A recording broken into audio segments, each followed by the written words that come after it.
give right now. We want you to rock now from the top. Don't stop the rock. Don't stop the rock. Don't stop the rock from the top. Have I got the rockers to give from right now? We want you to rock now. Hello, my name is Kim What's happening? My name is Donald, and we're the hosts. of the New York Entertainment News. Good evening. We have three lovely guests here from the McDonald Gospel Fest. We have Patricia Yates, Alora Johnson, and Denise Brothers. Welcome. Welcome. All right. Welcome. Now, tell us a little bit about yourselves. We'll start with you.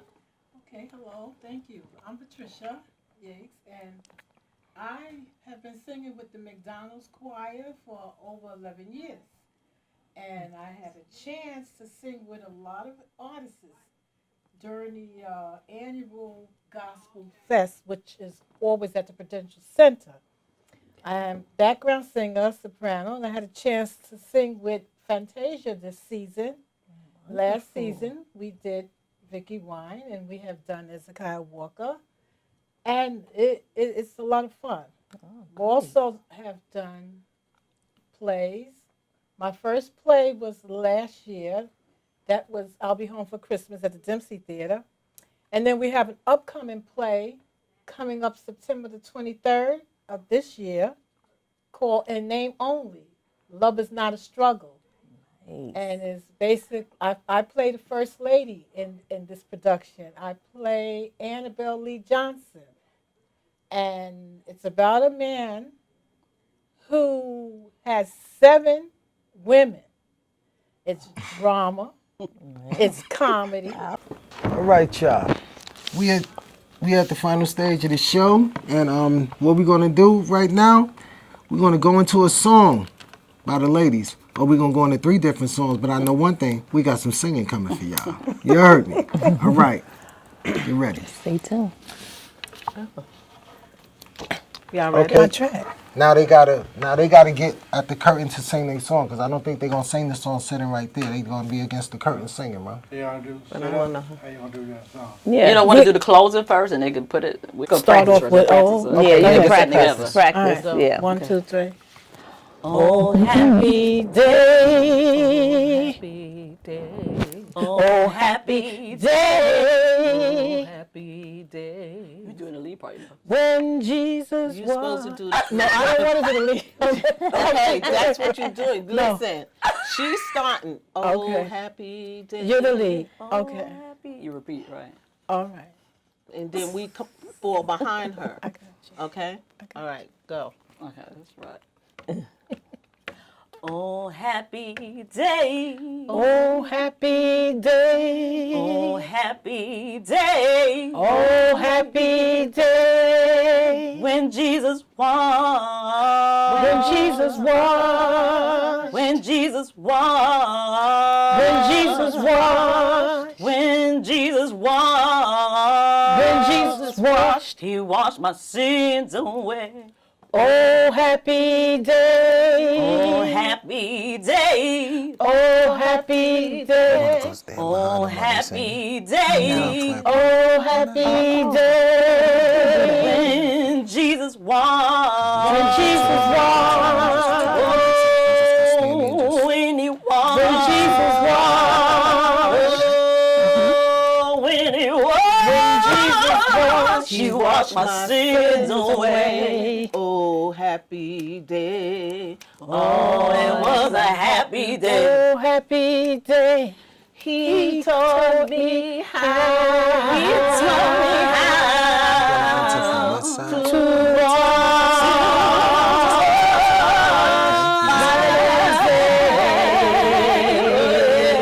oh yeah, Night and pray, Do we clap? and then rejoice.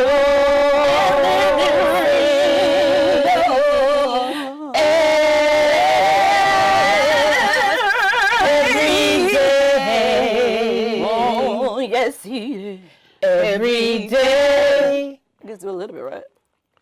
Oh, happy happy day. Oh, happy day. Oh, happy day. Oh, happy day. When Jesus was. When Jesus washed. Oh, when he was. When Jesus He washed. washed my sins away. Oh, happy day. Ah, it's a happy day. Oh, happy day. He taught me how to walk by fight and pray. What's the other part? How we get to the other part? And in rejoicing.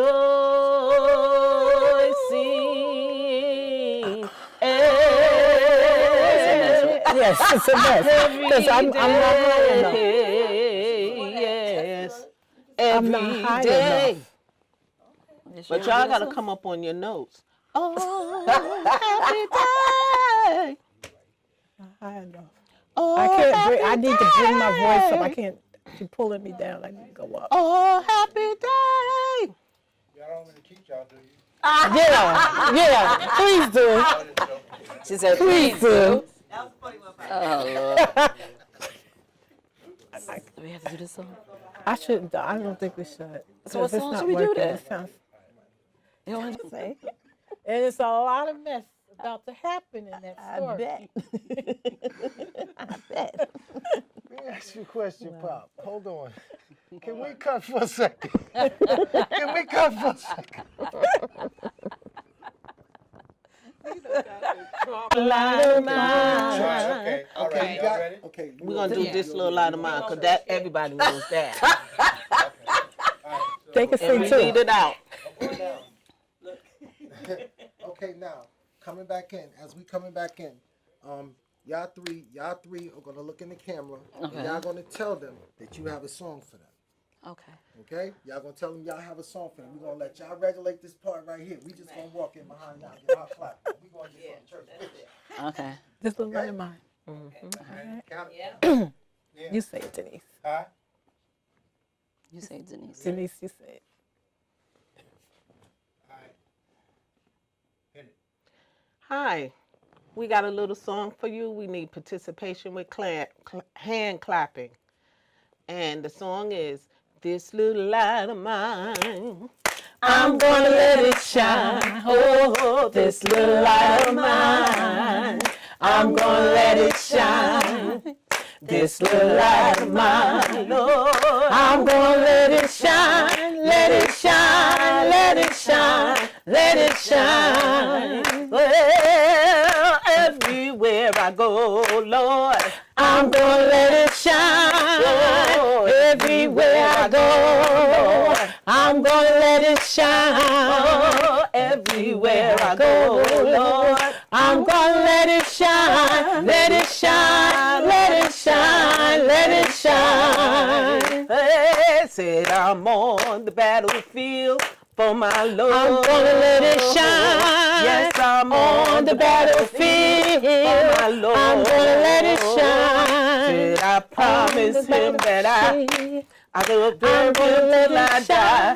Yes, I'm on the battlefield for my Lord. Hey, this little light of mine, Lord, I'm gonna let it shine. Oh, this little light of mine, I'm gonna let it shine. This little light of mine, Lord, I'm gonna let it shine. Let it shine, let it shine, let it shine. Amen. And we'd like to thank y'all for tuning in to the New York Entertainment News. Thank you. Thank you.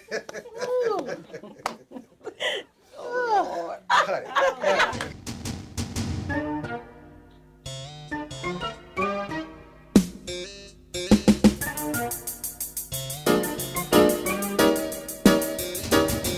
Have I got a ruckus to give right now? We want you to rock now from the top. Don't stop the rock. Don't stop the rock. Don't stop the rock. from the top. Have I got the rockers to give from right now? We want you to rock now from the top. Rockers vibration, it is a good sensation, good for all nation. Them have be played from the station. We want you to rock now from the top. Play it in the morning, play it in the evening, play it at midday. Hi, I'm your host, Diva Madonna, and I'm here. It's About Time, TV1. And I'm here with the talented, can I use the word legendary? Oh, of course. Dr. Dexter McKenzie. How are you? Oh, I'm just fine, and yourself? Well, you look just fine, so that's good. And I'm a fashion police, so I'm seeing the whole thing. I'm feeling the entire outfit, really clean and nice. Is this how you carry yourself on a daily basis? Well, it has to do with self-respect and timelessness. Timelessness, okay. So this is lots of time, guys. So how are you? Well, I'm doing quite well despite the recent downturn in the emotion of the nation, respecting the storms and people suffering. I have a particular antipathy to human suffering, so despite that, my spirits are up. So how long have you been a doctor? I mean, I've been hearing about Dr. McKenzie all my life. Well, it's been over 30-something years. Wow. We leave the something to your imagination. Wow. So you're a doctor, what kind of practice do you practice? My specialty is internal medicine. Okay, so the organ turn you on? The organs, the inside. No, not necessarily. Seeing human beings thriving and doing well, that does something for me. So I know you're a humanitarian also. You do a lot of charities. You're always supporting the community. Tell me a little bit about the charities you support. Well, I think foremost among it is medical missions that I do with a variety of organizations that would take me to situations of natural disaster, be it Haiti, places in Africa, South America, and the Caribbean, and also in the United States, like Katrina, et cetera, et cetera. So we are part of an effort to relieve human suffering by putting bodies on the ground and administering direct aid. For the Caribbean community, the medical response is not as great as the U.S. There's a lot of suffering right now in the Caribbean based on, as you said, Hurricane Irma. What are you guys planning now on your behalf to rescue and to do anything for the Caribbean coming up soon? Well, as soon as we have the all clear in terms of travel, the organizations, because we cannot do this thing alone, the organizations will mobilize to collect medicines and ask for volunteers to go down and be on the ground for direct intervention. I mean, look at how crazy the disaster is in Florida and Texas. Do you think we can ever prepare for any certain disasters? Can you think we can be prepared? Or there's anything called preparation, really? Well, yeah, I think here in the U.S. we're pretty well prepared, and I think you saw the effort that was successful in terms of evacuation. There are multiple streams of financial and other humanitarian response that is ready to go.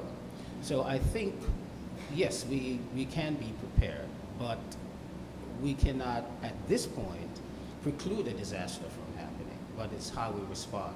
I think what we're seeing is that we cannot solely rely on government, but it's up to civil society to pitch in and do our part.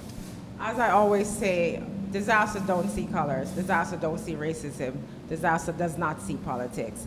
And I think disasters like this is time when we all have to unite, come together as one, and just help each other. There's no such thing as you're black and I'm white, and that's how I look at disaster. We're one human family, and unfortunately, it takes disaster or a test of our mortality to bring us to that realization. But between the extremes is when we have to find and practice that humanity. All right, so on a good note, you are one of the IED's Image Entertainment Distinction honoree this year. And congratulations again. I mean, you are well deserved. What do you think about what you're going to wear and how you think your whole going to be? The vibes for the 30th of September at the King's Theater. How do you feel to be honored? Well, to be honored is, it's a distinction, and it's not something that I gravitate toward, because I think most of the work is done unceremoniously. But I also realize that it is important for the young people to see that there are individuals who are concerned and who are in the forefront of trying to make a difference. With respect to fashion, I'm just learning that there is going to be a red carpet. And I've seen red carpet events where, the couture comes out. Yes. Well, I am of a particular sartorial sensibility, so I will keep it zipped and hush. This is not a red carpet, and he's killing it, guys. Expect him on the red carpet to come out really hard. Listen, congratulations again on all your accomplishment. I mean, I read through your bio and I got tired. It was so much. Okay, so and I know you're pretty young, so for your age and all the things you're doing, it's an amazing, and I love humanitarian, and you should always, just keep that heart being like gold. I really appreciate people like you. And thank you, and congratulations to all of my fellow awardees. And this is always a challenge to do more. So whenever we accept these awards, we know that it's just a beginning, and it's an accolade that says we expect more of you. So we're up to the challenge. All right, guys, see Dr. Dexter McKenzie on the red carpet of the ID Award September 30th at the King's Theater.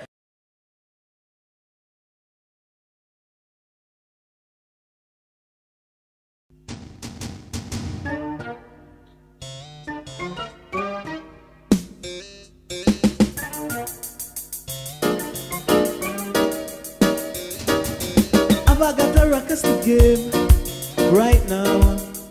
We want you to rock now from the top. Don't stop the rock. Don't stop the rock. Don't stop the rock from the top. I've got a ruckus to give from right now. We want you to rock now from the top. Rockers vibration, it is a good sensation, good for all nation. Them have be played from the station. We want you to rock now from the top. Play it in the morning, play it in the evening, play it at midday, play it all the way. We want you to rock now from the top. And it's a non-stop wreck. Tak-a-tak-a-tak. Non-stop wreck.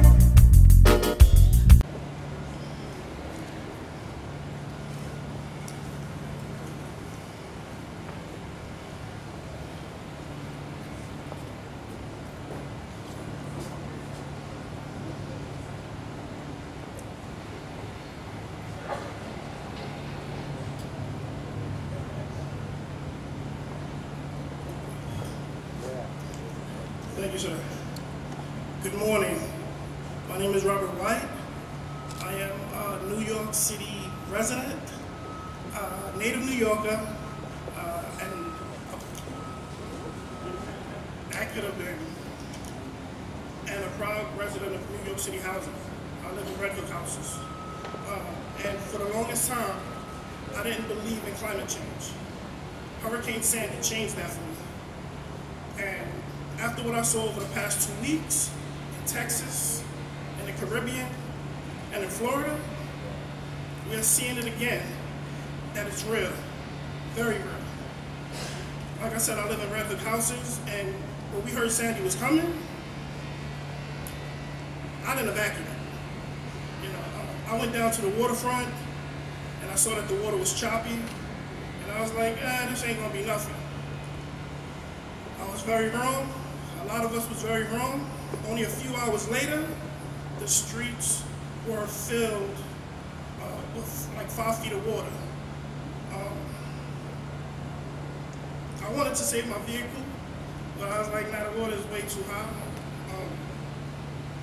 It was also shooting out of the storm drains like 6 feet in the air. It was a scary sight. People who didn't know what to do. I was in the Navy, so I knew we had to stay on high ground. But some people tried to trudge through the water. I told them it was dangerous. They did what they had to do. I stood with my neighbors as the water continued to rise and surround our building. The basement where the electrical was, it was also down there was the boiler and some other critical systems. They were flooded. We could hear the explosions. The lights went out, and they were out for almost a month. It was a terrifying situation. It was like living in the Twilight Zone. Since then, we've seen even more powerful storms. We've been blessed here in New York to not get hit with another Sandy, with another Harlem. But for the people in Texas and in Florida, I just prayed. In my heart, I was like, I hope they evacuate like I did. And my heart goes out to those who down there.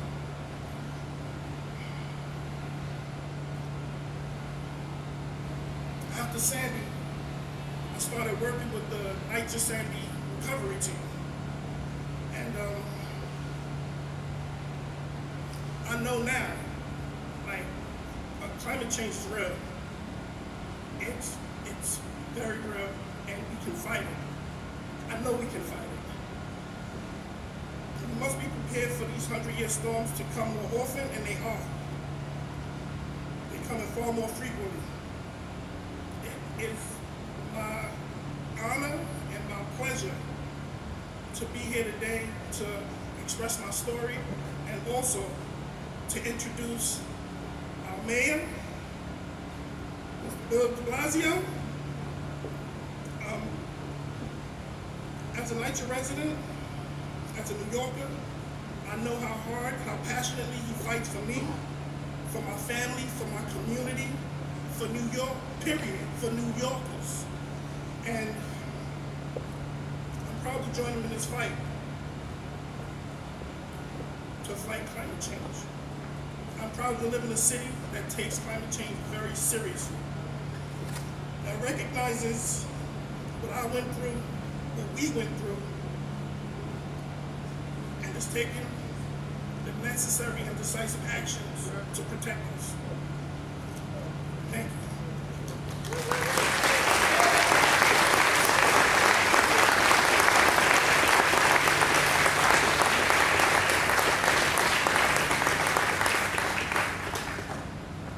Robert, that said it all.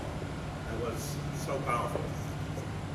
I want to thank you for sharing your story, and I want to thank you for reminding people what this is all about.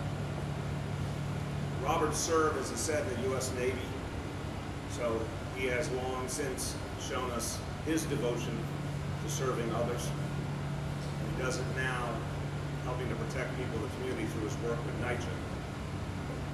I wanted to say, Robert, I remember very vividly, you and I were talking about it before, in the weeks after Sandy, almost 2 weeks later, Shalane and I visited Red Hook houses, and I will never forget it. We walked up and down the stairways, the hallways, everything was dark, it was evening, it was a feeling that things we were used to were suddenly gone. People did not feel safe, they did not feel secure, they did not know when the electricity was coming back on. And that was because of one storm. As Robert said, we now see the storms are coming more and more frequently. But he makes a powerful point. In this city, we don't deny the reason for it. We understand it's because of climate change. We understand it's all our responsibility to address climate change. So, Robert, I think you're today reminding us this crisis has already been felt by New Yorkers. that should give us all the incentive in the world to lead the way, showing what this city can do and every city can do to fight climate change. Just thank Robert for all he does.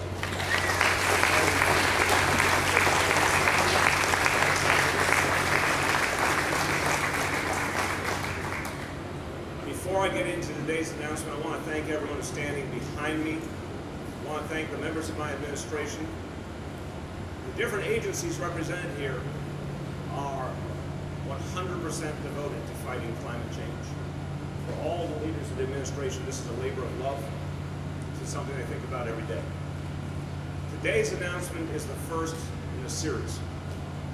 We will have a lot more to say as we come up on the 90 days since President Trump tragically started the process of taking the United States of America out of the Paris Accord.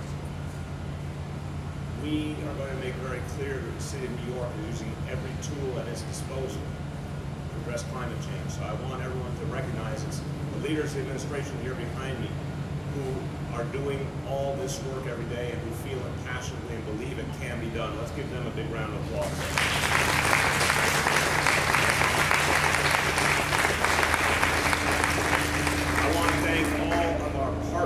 In this work, a number of groups that have led the way in fighting climate change, and they're represented here, they're supporting this initiative. I want to name them.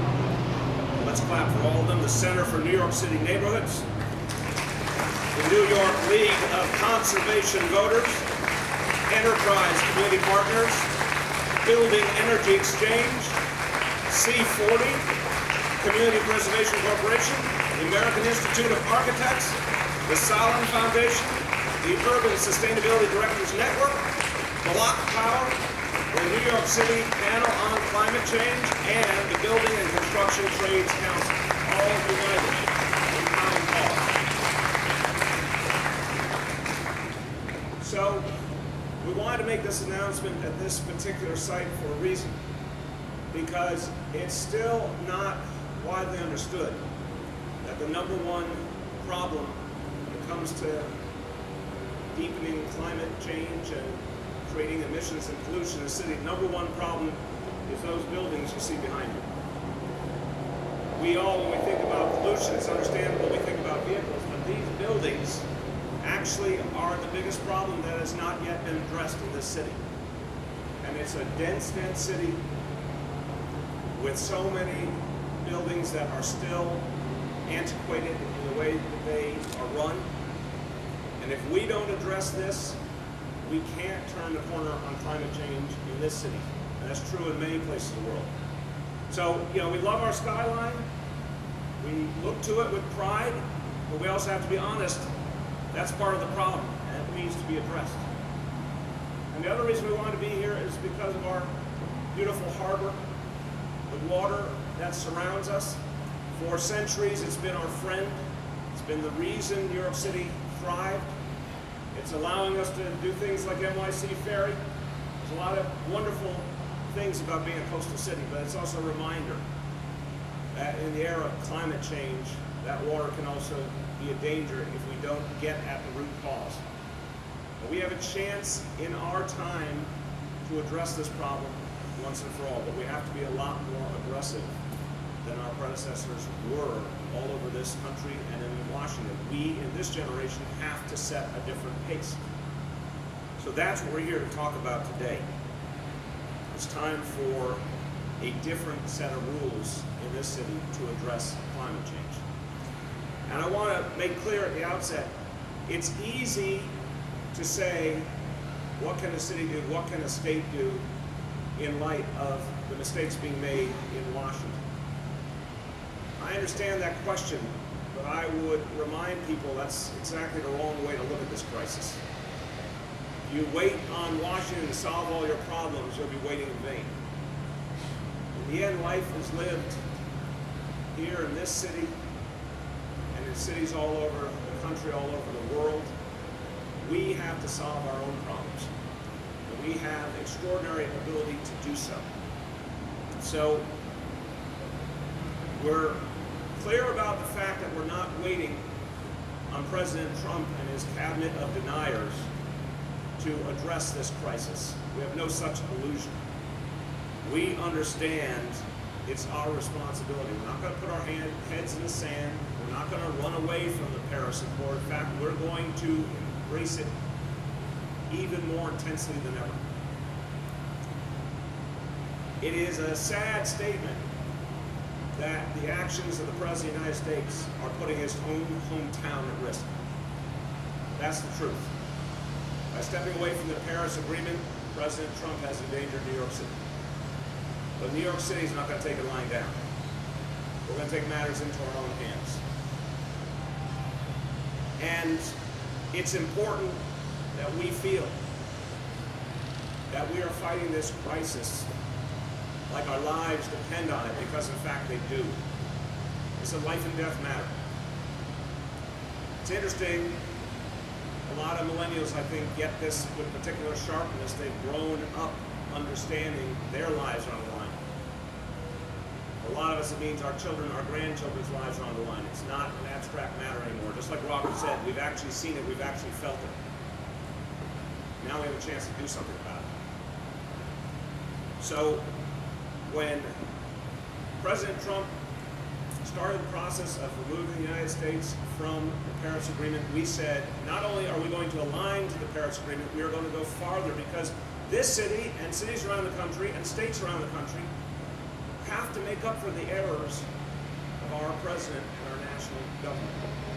We have to adopt an even higher goal. The Paris Agreement talks about the stretch goal of not allowing this Earth to increase temperature by more than 1.5 degrees Celsius. That is the directive I gave to all city government agencies to come back with plans that will allow us to align to that even higher goal. And this is the first of a set of announcements that will make clear that New York City believes we can reach that higher goal. I also want to commend 375 American cities who, in light of the president's action, doubled down on the Paris Agreement. And that adds up to a huge percentage of the American people. So we are going to set the pace. This city has always led the nation in so many ways. We're going to set the pace now. We're going to show that that even higher goal can be reached. Let them have their debates in Washington while we get to work rolling up our sleeves and actually achieving the change. This is a very different approach than we've ever taken in this city before. Bluntly, it's a very different approach than any city's ever taken. We're announcing the first ever citywide mandate for building retrofits. We will work with the City Council to make this a matter of law, to make this a requirement for all building owners. Now, it's the largest buildings that are the biggest challenge, and they need to dramatically cut their greenhouse gas emissions. So we are making very clear that there will now be a standard and a timeline, and there will be very, very serious consequences if they fail. This plan focuses on 14,500 buildings that are the worst offenders.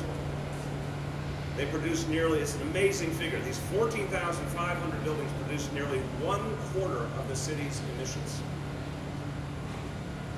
They're the target.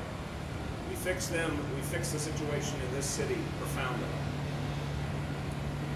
So, when I had the honor of addressing the UN General Assembly 3 years ago, I said that someday we may need a mandate. I said someday we may need a legal mandate to force building owners to comply. Well, I'm here to tell you that someday is today. We will now move to a mandate that makes this a matter of law. This is a tangible action, but it also sends a message of urgency to all New Yorkers. Now, there will be resistance, that's a given. I'm never surprised when people who are part of the status quo want to keep things the way they are. But my answer to that is to make very clear there will be consequences for any who do not abide by this new policy. Real financial penalties, real teeth, will help to make sure that this new policy works. Buildings will be required to upgrade boilers, water heaters, roofs, and windows, and to meet a strict fossil fuel use target by 2030.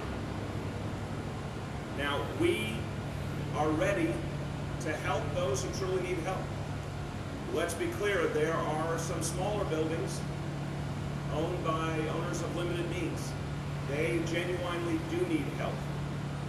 And we will provide low-interest loans that will save them thousands of dollars a year so they can make these changes, and then they will benefit from the cost savings. Because remember, anytime you retrofit, you reduce your energy use, it ultimately pays for itself. It's a legitimate problem for some. If they don't have the upfront money, we're going to help them solve that problem with government resources and low-interest loans. But let's be real about the big landlords. Big landlords can handle this. They can afford it. They can front the money. They have the money, I assure you. They can put forward the money. They can make these changes. They will ultimately, over time, benefit from these changes. They will ultimately pay for themselves. We are going to make clear to them that if they don't comply, there will be consequences. So, for example, the fines that would be levied for the owner of a 1 million square foot building that does not conform to these new standards, they will pay as much as $2 million in fines every year. We're going to make clear to them that we mean business, and it will hurt their bottom line if they don't comply. Let me give you an example of what this is going to mean if you want to visualize what this one change would mean in our city and why this is the single most powerful action we can take right away. This change to our buildings would be the equivalent of taking 900,000 cars off the road in this city each year. 900,000 cars. So it's clear this is the mother lode. This is the place we need to focus. And while we're at it, there's another wonderful reality, and this is something we need to talk more and more about in this city and this country. Addressing our problems can also give us an opportunity to put a lot of people to work. Things that should have been done a long time ago, now they will be done, and thousands of people will get good jobs in the process. We estimate there will be 17,000 jobs, good green jobs, created by this initiative. And what we've previously announced, the Green Job Corps, the city will pay for the training to prepare these New York City residents to do this work and to get good paying jobs. And it will give them lifelong skills that they can use for a career that puts them solidly in the middle class. We're going to work with the City Council immediately to pass this legislation in the coming months because we know time is not on our side. We have to act urgently. You're going to see a variety of actions that the city agencies can take on their own that will institute immediately, both related to today's announcement and the announcements that will come in the coming days and weeks. Robert talked about the pain we all felt when we watched the horrible events in Texas and in Florida. Now, I think every one of us, our hearts went out to people because they're our fellow Americans. Our hearts went out to them also because we've been there. And all of us had that shiver of fear that we might be there again. The only way to stop the problem is to get at the root of it. If every city and every state did the kind of things we're talking about today, we could actually change course. So we are not going to stand by and be victims. We understand Robert's right. The next storm's out there. It's not a matter of if, it's a matter of when. But if we do these things right, in the future, those storms won't be as bad. the earth will start to heal. But only we act with urgency now. President Trump has turned a blind eye to climate change, even after seeing firsthand the devastation in Texas and Florida. We're not going to turn a blind eye. We're going to take action right here in New York City. A few words in Spanish. El cambio climático es una amenaza urgente para nuestra ciudad. Debemos hacer todo lo posible para luchar contra esta crisis. Estamos anunciando la primera orden municipal para asegurar que todos los edificios grandes consuman energía de manera más eficiente. Es el paso más importante para reducir emisiones de carbono y proteger nuestra ciudad. With that, I want you to hear from two leaders in the fight against climate change.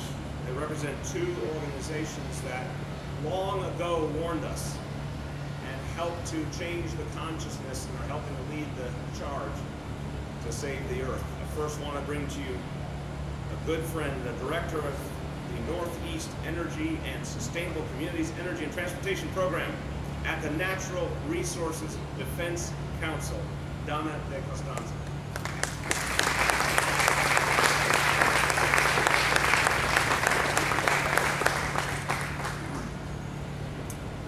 Good morning. Thank you so much, Mr. Mayor. It is an honor to be here with you today.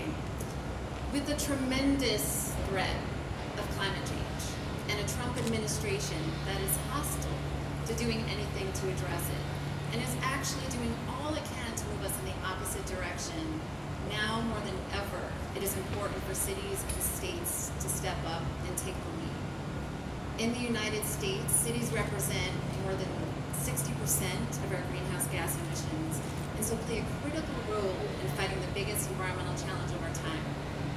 And New York City has been a great leader on climate change over the last several years. And the announcement today really demonstrates how it's continuing to move forward with bold initiatives to reduce emissions and to move us toward a clean energy economy. Buildings represent the biggest portion of our city's carbon footprint, and so as Mayor de Blasio said, it's critical that we address this sector. And when we reduce energy consumption in our buildings and address climate change, we're also creating good local jobs that can't be outsourced, reducing energy costs for New Yorkers, and also reducing other harmful pollutants in the process. So all eyes are now on New York City. What we do here not only has a huge impact in terms of local sustainability, but also serves as an important model for other cities around the country and around the world. And Mayor de Blasio is really showing what it means to think globally and act locally. And we are really looking forward to working with you and other stakeholders to ensure that a new New York City energy efficiency framework is as effective and successful as possible. We can act now to address climate change, and we must for New Yorkers today and tomorrow. Thank you.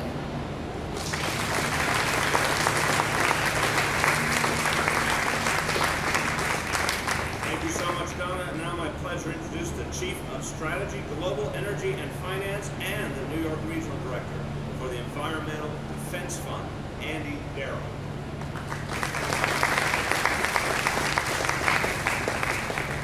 Thank you. I was going to talk about climate change, but I think Robert and the Mayor and Donna did such a great job. We can move straight to thanking the Mayor today for this gutsy and practical act of climate leadership.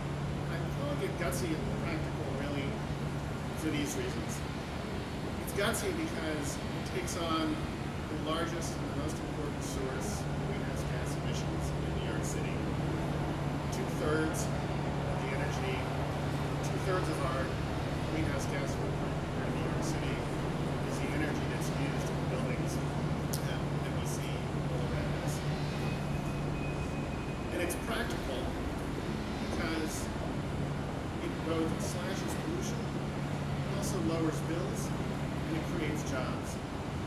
It combines a deadline mandate with financing solutions and the engineering help that landlords and tenants need to make this happen.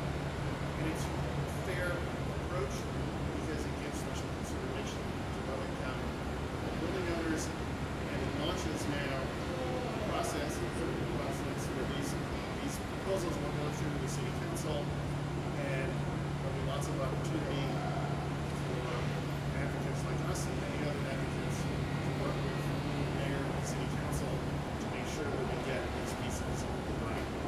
I just want to point out that New York City is no stranger to leadership on climate change. There's a program in place called the Clean Heat Program in New York that also sets a deadline for certain really bad heating fuels in New York City, and it combines that deadline with financing solutions and engineering help. So the model is out there, it works. 6,000 buildings in New York City have already gone through this and combined with that standard. What the mayor is doing now, I think, is bringing that model to a bigger and global issue of climate change and creating a model here in New York City that I think, when it works, we'll have something that we can really use to inspire many other cities around the country and around the world. I just want to say, Environmental Defense Fund, the organization I work for, we're ready to work with all the stakeholders, the mayor, the city council, to make this happen. Because the time is short, the stakes are really high. We actually know what to do. We have to fix our buildings. We know it. Thank you.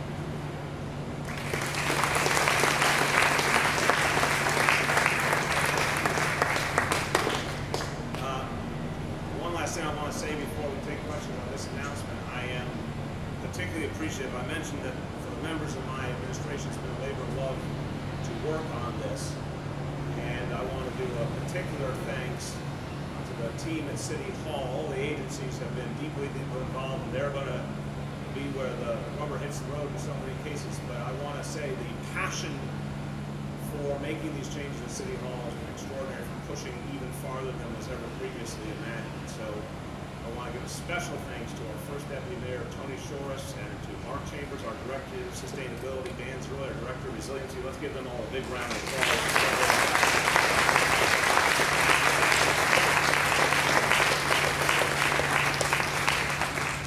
With that, let's take questions on this announcement. Don't take questions on other matters. Rich. Famous, that's eye of the beholder question. Famous old buildings. It's a good question. So I'm going to look at Tony and Mark and Rick Chandler. Anyone know there's a famous old building, or do we have to get back to this? Bad Tony. Strike that from the record. That was not an official answer. Rich, that's a great question. And we will, a very good evocative question, and we will come back to you later today if we can identify specific buildings already. Gloria.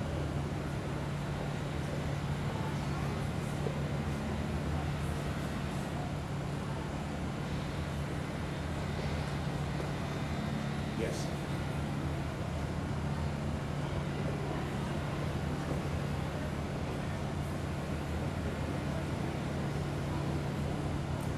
Excellent questions. Let me try and address both. We have had a conversation with the council going back months.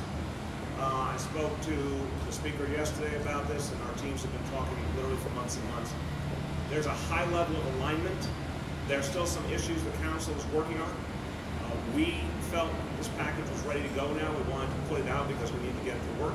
So I think we're going to have a very cooperative, positive process. But the bottom line from our point of view is we're ready to move. We think the pieces are there.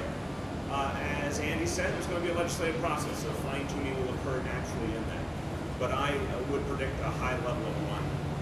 On the second question, this starts immediately. So in this plan also, we talk about the continued work we're doing on our own city buildings, which we announced back at the UN. I announced 3 years ago at the UN. You've seen that reflected in our city budget. So far, the city has, of our buildings, 1,211 that are either completed already with their retrofits or in the process of being completed. And then with NYCHA, 420 buildings either completed or in the process of being completed. So one of the things that was like an article of faith to me was to show we were putting our money where our mouth was. You see there's a huge investment we made in fixing our own buildings. To send a message to the private sector, there was no double standard. We were doing it ourselves. Now we need them to do it. So that's one piece of the puzzle. But the second piece is the way this plan works, and my colleagues can get into more of the detail if you like.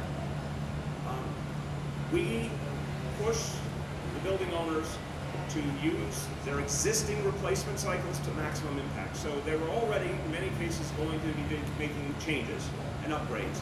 This raises the standards they have to meet.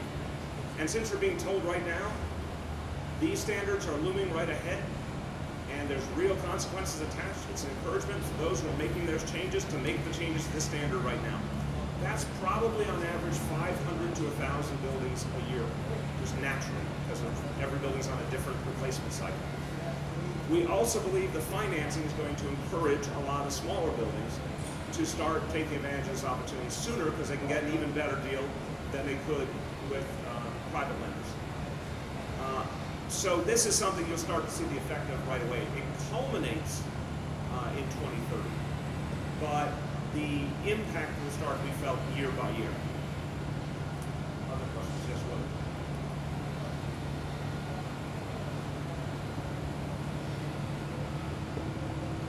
No.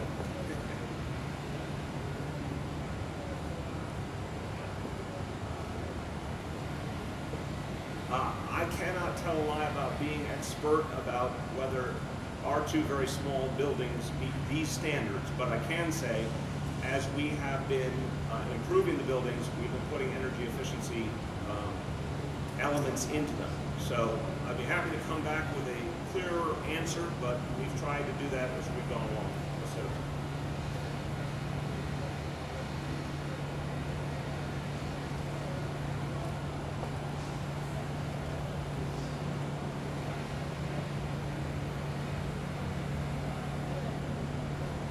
well, I made a lot of announcements in April, so you have to remind me of the specific one, but this is about a legal mandate. That is the fundamental difference.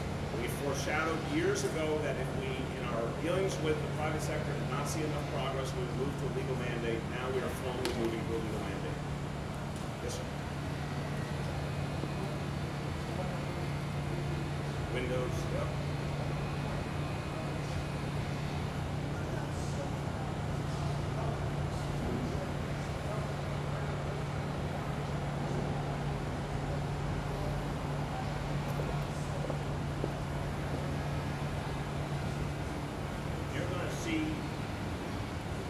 In this plan,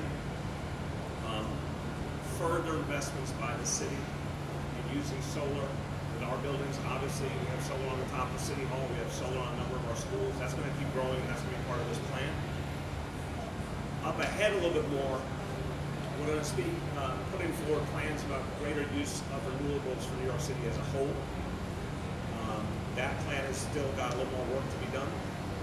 But I think the way to think about it is, and the experts can speak to this more eloquently than I can, but these emissions problems, this is a clear and present danger right here. That has to be addressed head on. These buildings use fossil fuels right now. They have to change their standards quickly. We also have an opportunity to use more and more renewables. Those two pieces are complementary. We need both of them for the future of this city. But we know that for a lot of reasons, including just physical realities, not everyone's converting to solar right away, but they can fix their current physical realities to use a hell of a lot less energy and to reduce emissions greatly. Julia.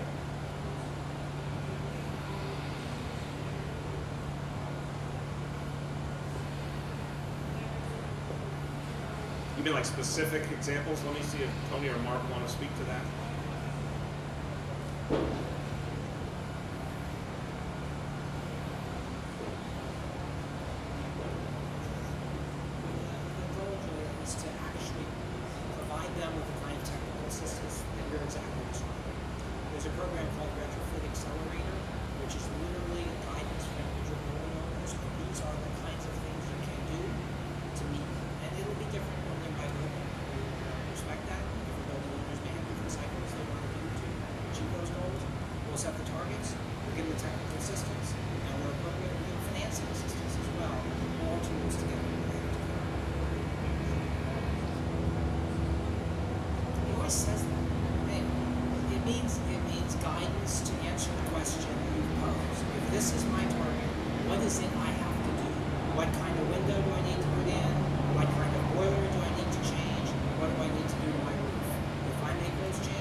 so much that way. It's more encouraging them to move to more and more effective. It will be very clear that you'll never be able to reach those targets if you have certain kinds of programs. So we'll be urging them in the right direction, and again, providing financial assistance too.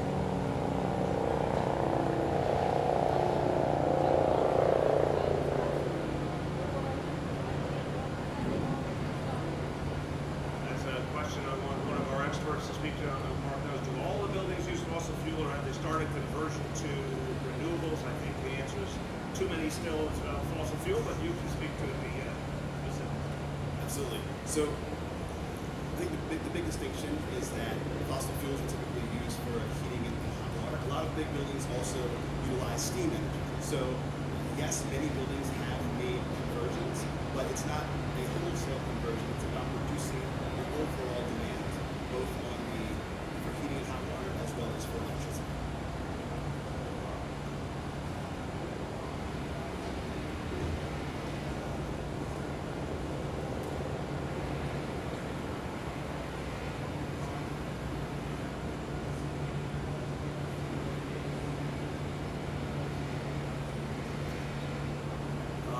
Our deadlines are faster, if I remember correctly.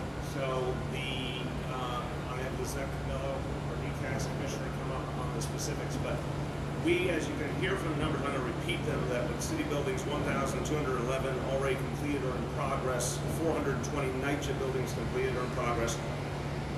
Our goal, we said it in the original plan, is to reach all of our buildings of any size and get this done as quickly as possible. And we want the fastest. And again, it's the right thing to do for the environment, but I remind everyone, another really good news thing about this is when you do a retrofit, you ultimately save money and ultimately pays for itself, so it's in our interest. Yes, we're very confident that we will meet the deadline for our internal city buildings. We did an analysis and about 25% of the municipal building staff will require deep energy retrofits. We are confident that we have the capital and the plan to do that. It's about 425 that require deep energy retrofits. About 65% of the entire building stock don't need I've got the records to give right now. We want you to rock now from the top. Don't stop the rock. Don't stop the rock. Don't stop the rock from the top. I've got the records to give from right now. We want you to rock now from the top.